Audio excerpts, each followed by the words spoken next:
Olá, bonitos e bonitas do segundo ano. Como é que vocês estão? Eu espero que vocês estejam muito bem. O vídeo de hoje vai ser uma breve revisão do conteúdo que será cobrado nas avaliações do segundo período de 2020. Ao longo desse período, vocês observaram que nós trabalhamos duas temáticas que estão intimamente relacionadas, porque uma complementa a outra, na verdade, uma não existe sem a outra, né? Que é globalização e blocos econômicos. Pensando nisso, eu selecionei 11 tópicos muito importantes que vocês não podem deixar de estudar, não podem deixar de prestar atenção, fazer algumas anotações, porque eles vão ser essenciais para a resolução das questões selecionadas por mim nesta avaliação. O primeiro ponto, então, é o conceito de globalização. O que é globalização? O nosso primeiro ponto de reflexão. Muitas pessoas colocam a globalização como sendo uma fase do sistema capitalista. Pode parar. Você que foi meu aluno não pode, de forma alguma, dizer que globalização é uma fase do sistema capitalista, porque ela é um desdobramento do capitalismo financeiro. A atual fase desse sistema econômico, capitalismo, é o capitalismo financeiro. E a globalização é um fator, é um elemento que compõe, que o caracteriza. E falando em caracterização, a gente chega no segundo ponto muito importante para vocês, que é quais são as principais características da globalização. Porque ela tem características próprias, ela tem essência própria. Diante disso, eu selecionei aqui 4 grandes características. Existem inúmeros fatores que podem caracterizar, que podem ajudar na conceituação de globalização. Mas essas 4 eu considero elas essenciais e talvez elas sejam cobradas de forma mais enfática na avaliação. Quais são elas? A mundialização do capital a partir, do desdobramento da globalização. A economia ela não passa a ser mais vista do ponto de vista nacional, ela não é localizada apenas, ela está mundializada. Ela integra diferentes partes do globo. Então, o desenvolvimento econômico não é visto mais do ponto de vista nacional, mas sim do ponto de vista internacional. Inclusive, tem alguns autores que trabalham com essa nomenclatura, internacionalização do capital ou da economia. Outros autores preferem esse termo mundialização, porque nem todos os pontos do globo consomem a globalização da mesma forma e vivenciam esse processo de internacionalização da economia do mesmo jeito. Mas essa mundialização do capital só foi possível graças ao avanço tecnológico, que é um outro fator que caracteriza a globalização, o segundo fator dos 4 que eu escolhi. Então, os avanços tecnológicos, eles são importantíssimos dentro do setor da comunicação e principalmente dentro do setor de transporte. A partir dos avanços tecnológicos no setor de transporte, a gente diminuiu distâncias entre diferentes partes do globo, fazendo com que o número maior de mercadorias circulasse por todo o planeta, também modificando o nosso estilo de vida e de consumo. E aí vem a terceira grande característica.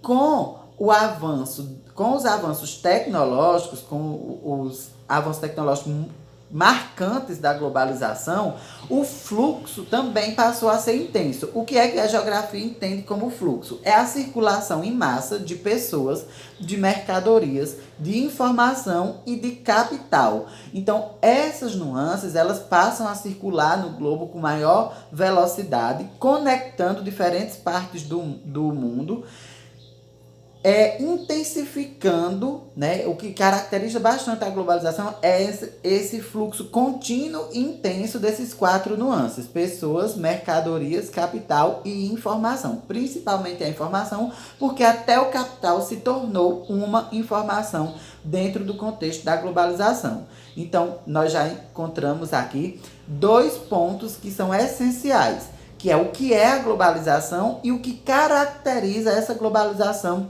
enquanto contexto e enquanto conceito.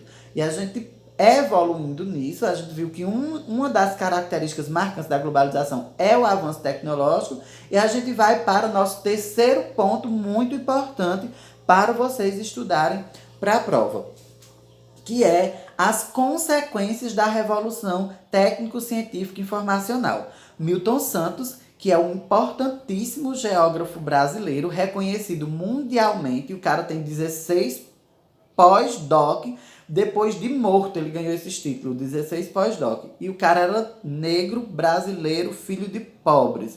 Por que é que eu, sempre que vou falar de Milton Santos, coloco essas características dele como sendo importante de serem ditas? Nós vivenciamos ultimamente um período bastante delicado em relação ao racismo, e eu acho interessante nós olharmos para os corpos negros que se empoderaram e que conseguiram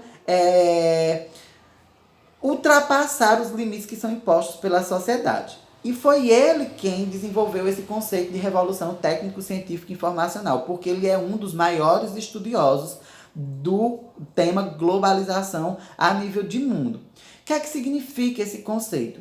Nós chegamos numa fase da história da humanidade que a técnica estava super desenvolvida, né? A gente vem com o desenvolvimento tecnológico que vai aprimorando a técnica de produção cada vez mais.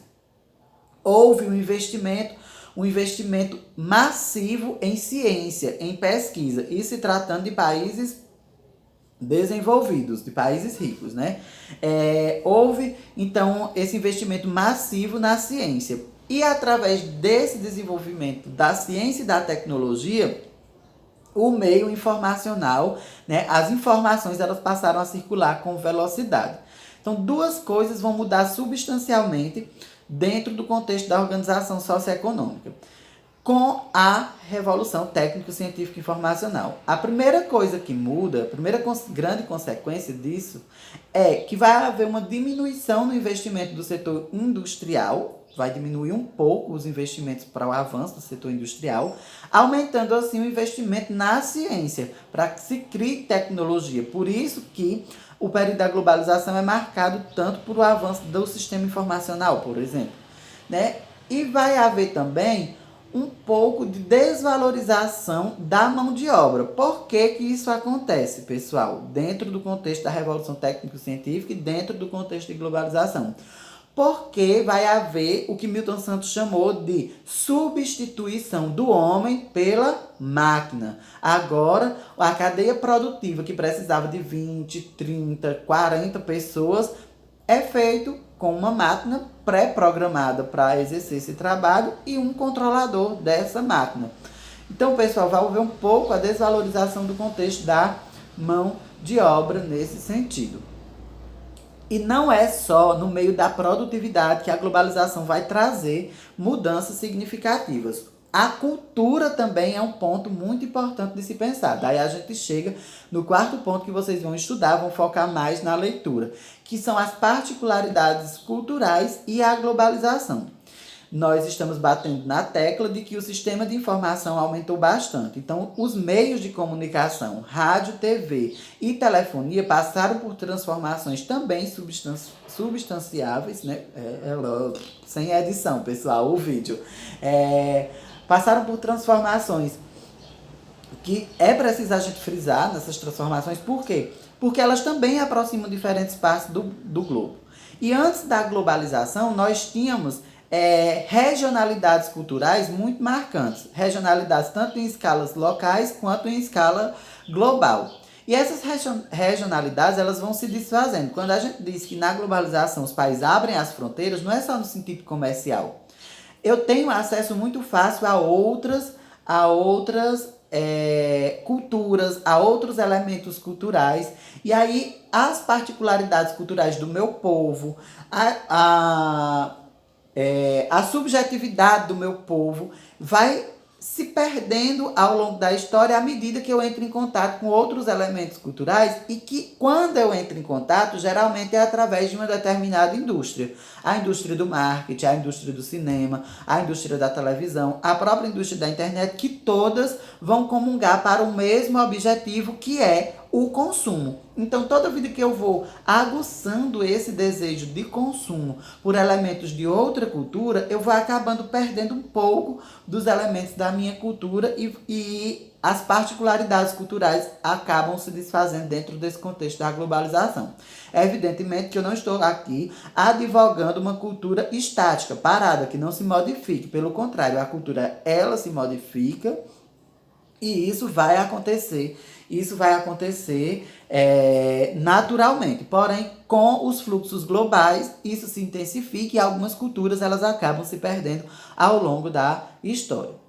E aí, dentro desse processo de que tudo está emaranhado, costurado na ideia de consumo, né? Porque o capitalismo não existe sem essa ideia, a gente entra dentro do contexto de neoliberalismo econômico. Porque na aula passada, em vídeos passados, eu coloco para vocês que o neoliberalismo é a essência da globalização, é a alma, né? Vamos pensar a globalização como um corpo e a alma da globalização é o neoliberalismo, é ele que faz a globalização acontecer. Eu aconselho vocês revisitarem a aula passada, estudarem as 11 características do neoliberalismo, mas hoje, para o vídeo não ficar tão longo, eu escolhi aqui 3 características que são muito porrada do capitalismo mesmo. Ele não existe sem elas.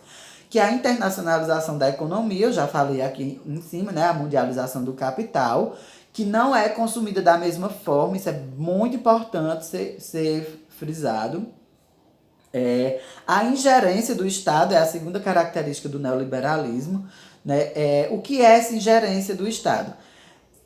O neoliberalismo é uma filosofia, né, econômica. E dentro dessa filosofia, essa filosofia econômica, na verdade, ela prega que o Estado ele seja responsável o mínimo possível pela economia do país.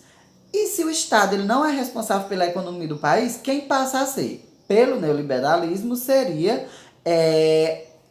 o dono do capital privado. Ou seja, o empresário, o dono do meio de produção, aquela pessoa que já é rica, que tem dinheiro, então ela quem deve gerir como a economia deve acontecer. Então, a terceira característica é a supervalorização da propriedade privada, o que fode com a maior parte da população, né, pessoal? Lasca tudo com a gente, por quê?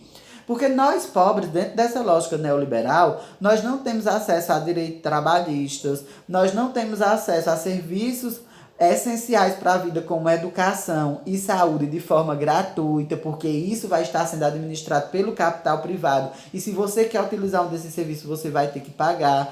Então, uma política neoliberal se instalando na nação, apesar de uma das características do neoliberalismo ser bem próximo, né, do que nós estamos vivendo hoje, haver um discurso que supervalorize a nação, mas ele não valoriza a população pobre, porque é uma outra característica da globalização, e aí nós entramos no 6º ponto. A gente já viu 5, né? Relembrando o que é globalização, quais são suas características, as consequências da revolução técnico-científica e informacional, que foi o que proporcionou a existência da globalização.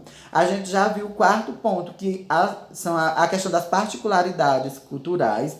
O 5º ponto, que é o neoliberalismo, marcado pela internacionalização da economia, ingerência do Estado e a supervalorização da propriedade privada, o que gerou o 6º ponto, que é o que Milton Santos vai chamar de globalização para os não globalizados, que é uma defesa. Milton Santos vai advogar que a globalização ela deve ser repensada num formato mais democrático, porque a globalização pensada da forma que ela é hoje, né, como ela é pensada hoje, ela exclui grande parte da população.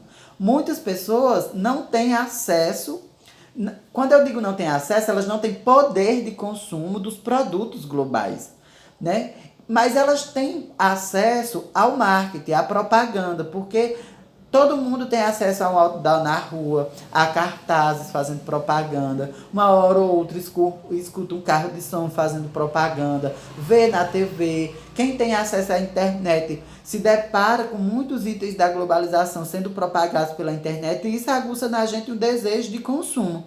Quando eu tenho um desejo de consumo exacerbado e eu não tenho condição de consumir esses itens, eu acabo me tornando um ser marginalizado. Lembrando que eu não estou usando essa palavra no sentido de marginalidade criminal, mas de marginalização de estar à margem, fora dentro de um grupo seleto que pode consumir. Então, Milton Santos, ele defendia uma globalização onde a ideia de consumo fosse mais democrática, onde o rico e o pobre tivessem acesso à tecnologia de ponta que é utilizado no hospital para tratamento do câncer, por exemplo, que nem todo mundo tem esse acesso. Vejam só, dentro disso, né, quando eu tenho muito desejo de consumir, não tenho acesso a esse consumo, eu estou à margem desse grupo. Mas daí eu vou gerar problemas sociais que estão relacionados ao fato de existir uma parcela da população marginalizada, que aí sim entra a violência, entra a criminalidade, entra o tráfico de drogas, que são métodos alternativos de gerar uma economia. A literatura da administração, por exemplo, não utiliza o quarto setor, que seria a criminalidade, o comércio das drogas, por exemplo. Porém, né, ele está aí posto na ilegalidade. Então, a globalização da forma como ela traz pontos positivos e avanços na história da humanidade, ela também vai trazer pontos negativos dentro do processo de segregação social. E tudo isso é pensado na lógica do consumo. E a gente pensando nessa lógica do consumo, e voltando um pouco à questão da mundialização do capital, ele deve ser organizado politicamente. Ele deve ser organizado geopoliticamente. Então, a geopolítica do mundo mudou muito com a globalização. Sendo assim, o mundo deixou de ser bipolarizado, nós já estudamos isso em aulas passadas, vocês podem revisitá-las também, e passou a ser multipolarizado. Com a multipolaridade econômica do mundo, né, os países sentiram a necessidade, pós-Segunda Guerra Mundial, de se organizarem em associações que nós vamos denominar blocos econômicos. Só um segundo, vou virar a câmera um pouquinho aqui para poder enxergar o que eu escrevi. São associações que têm como objetivo ampliar a economia internacional, promover uma nova regionalização geopolítica do mundo multipolar e caracteriza o projeto de globalização da economia. Na verdade, ele concretiza, né, esse projeto. Então, os blocos econômicos, aí entra no nosso 7º ponto, que são o que são blocos econômicos. Os blocos econômicos são associações de países, como eu já disse, que têm como esse objetivo organizar melhor, intensificar o mercado internacional e também concorrer de forma igualitária, de potência para potência, nesse mercado internacional. Então, os blocos econômicos é o que vai caracterizar a globalização, vai concretizar o projeto de globalização. Mas os blocos econômicos, eles são organizados, né? Eles são organizados em modalidades de integração. Dependendo do tipo de relação comercial que existe nesse bloco econômico, ele vai ser classificado em uma determinada modalidade. Ao todo, nós temos 5 modalidades de bloco econômicos. As zonas de preferência tarifária, que é onde todas as tarifas são mais baixas para os países com relações os países que fazem parte do mesmo bloco econômico. Então, a zona de preferência tarifária vai diminuir as tarifas de exportação para os países que fazem parte do bloco. Nós temos uma segunda modalidade, que é a zona de livre comércio. Ela vai ter redução ou eliminação de 80% das tarifas, né, dos impostos que são cobrados pela importação dos países membros daquele bloco econômico. Nós temos a União Aduaneira, o Brasil faz parte de uma União Aduaneira, que é o Mercosul, né? Onde as tarifas de importação e exportação, elas vão obedecer uma regra específica para os países membros, elas vão ter elas vão carregar esse acordo da zona de livre comércio de 80% para os países membros e vão tentar reduzir o máximo de impostos também, mas tabular, né? Deixar em equilíbrio as exportações que os países membros fazem para países não membros. Então, tipo, o preço da laranja que o Brasil vende para fora é o mesmo preço da laranja que a Argentina venderia para fora do país, né? Mais ou menos assim, para vocês entenderem a União Aduaneira. o mercado comum, que é onde vai existir, o mercado comum é a quarta modalidade de integração, que é onde vai existir a livre circulação de pessoas, de mercadoria, de dinheiro, sem nenhuma restrição ou com pouquíssimas restrições. Então você está na Europa, vai fazer um tour lá, né? Bem garoto, na Europa, tem dificuldade de entrar, sei lá, em Portugal. Entrou em Portugal, para você ir para outro país da União Europeia, você vai ter menos dificuldade. Se você é nativo de um dos países da União Europeia, você circula livremente entre eles, né? Então, a circulação de mercadorias, né? Não se cobra tarifas alfandegárias, né? Mais ou menos como se fosse de um estado para o outro. E assim por diante. A circulação ela é livre. Como o mercado comum, como a própria definição diz, livre circulação. E a União Econômica Monetária, que a União Europeia também é um exemplo disso, que é quando o país ele adota uma única, o país não, desculpe, os membros de um bloco econômico adotam uma única moeda, que foi o que a União Europeia fez com o euro. E é importante frisar nesse sentido, pessoal, que a adoção do euro não fortaleceu automaticamente. O fortalecimento do euro ele foi se dando gradativamente ao longo da construção do bloco econômico União Europeia, que nós vamos ver já algumas características desse bloco, tá, pessoal? Continuando, esse foi o 8º ponto, que são as modalidades de blocos econômicos. O 7º ponto foi o que são blocos econômicos e o 8º ponto, quais são as modalidades de bloco econômico. Zona de preferência tarifária, zona de livre comércio, união aduaneira, mercado comum e união econômica monetária. O 9º ponto, né, vai ser um exemplo de um bloco econômico. Então, eu vou ter o 9º, 10º e o 11º ponto com blocos econômicos, que são os 3 blocos econômicos mais cobrados na avaliação. A gente estudou vários, vocês fizeram trabalhos de alguns, eu expliquei outros, e agora vocês vão ver os 3 blocos que eu escolhi para a gente estudar, para poder a gente estudar mais detalhado, e vai cair um pouquinho desses blocos na prova, tá, pessoal? O primeiro é o NAFTA. O NAFTA é um bloco econômico, uma associação entre 3 países da América do Norte, que é o Canadá, os Estados Unidos e o México, onde os Estados Unidos representam a maior força desse bloco e o México representa uma força menos intensa, economicamente falando, né? O NAFTA ele tem como objetivos eliminar as barreiras comerciais entre os países membros, ampliar a cooperação visando a melhoria de condição de trabalho na América do Norte, reduzir os custos comerciais de importação e exportação entre esses países, desenvolver mecanismos que defendam a propriedade intelectual, ou seja, o que eles produzirem cientificamente, né, dentro dos países membros, e a permissão temporária de trabalho entre os países membros. O que é que significa dizer? Que executivos e alguns outros profissionais eles têm permissão para sair do seu país e trabalhar no país membro lá do NAFTA. Por que eu escolhi esse bloco econômico para a gente estudar um pouco sobre ele, e ele vai cair na prova? Porque eles são nossos vizinhos e o Brasil teve um tempo que teve um ensaio para entrar no NAFTA. Graças a Deus não entrou, porque esse ponto aqui de redução das taxas, né, de importação e exportação entre os países, e acabar meio que fudendo com a nossa economia, quando a gente fosse medir força com a economia norte-americana dentro de um bloco econômico, né? Então aí foi bom para o país não ter entrado.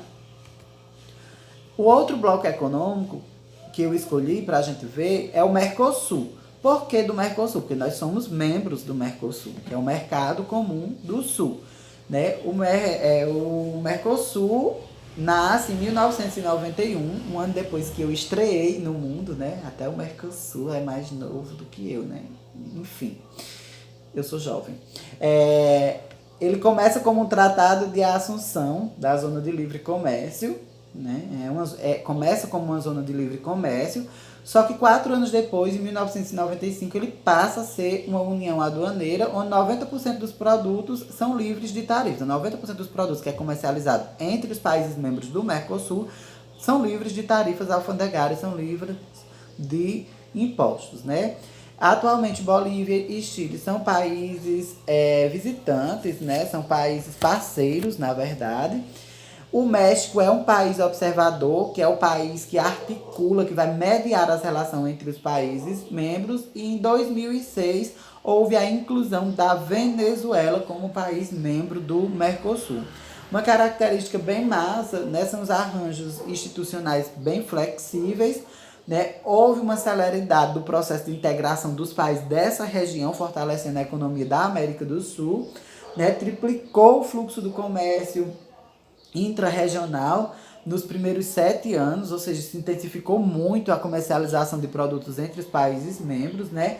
E ganhou uma característica de intergovernamentabilidade, que é que algumas ações internacionais dos países são decididas em conjunto com o poder executivo de todos os países membros, né, da cúpula dos chefes de estados que se reúnem semestralmente no Mercosul. Bem interessante.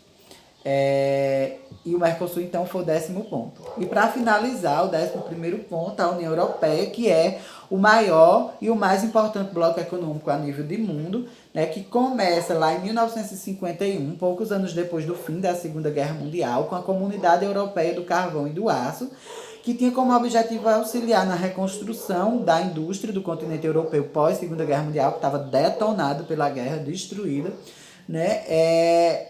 E ela também tinha como objetivo ali tentar amenizar